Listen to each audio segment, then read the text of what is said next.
Bamaw, ang busy mo yata. Simula nung nabuksan yung punyetang tindahan na yan, nawalan ka na ng oras sa amin. Ba, kailangan ko kasi yung tindahan. Di lang tayo kumukuha ng pagkain natin, panggastos natin. Busy din ako, marami din akong ginagawa dito sa bahay. Hindi lang yung obligasyon ko.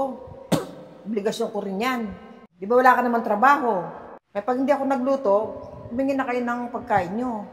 Ma, ang gusto kong sabihin, asikasuhin mo ako dahil may sakit ako. Hindi yung punyetang tindahan na lagi yan yung inaatupag mo.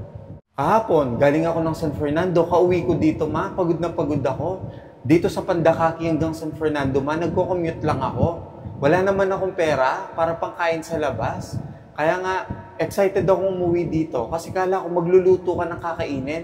Yun pala, hindi ka excited na umuwi ako dito. Mas excited ka dyan sa tindahan mo. Sana naman maisipin mo na may sakit ako, pagod ako, galing ako ng San Fernando, naghahanap ako ng trabaho. Tapos dadatnan kita dito, ganyan. O ano, magkanya-kanya na lang tayo, magsari-sarili na lang tayo dito. Bakit ba ang agagang initit ang ulo mo? Gusto mo bang malaman, ma, kung bakit mainit yung ulo ko? Kasi wala kang kwentang magulang. Layas! Layas! Alis talaga ako, lalayas talaga ako. Lalayas talaga ako.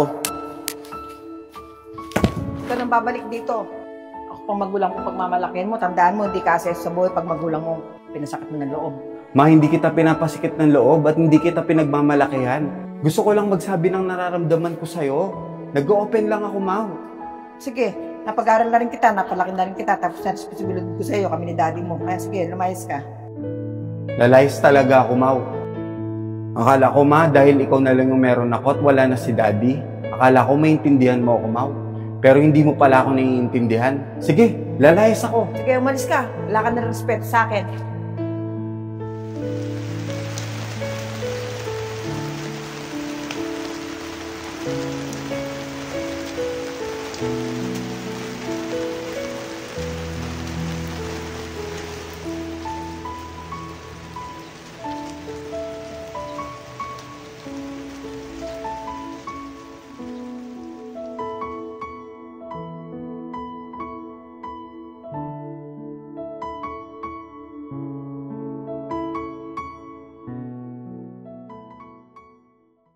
Binida po! Binida! Binida! Pasay! Pasay!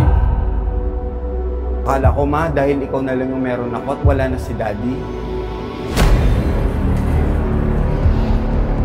Gusto mo bang malaman, ma, kung bakit mainit yung ulo ko?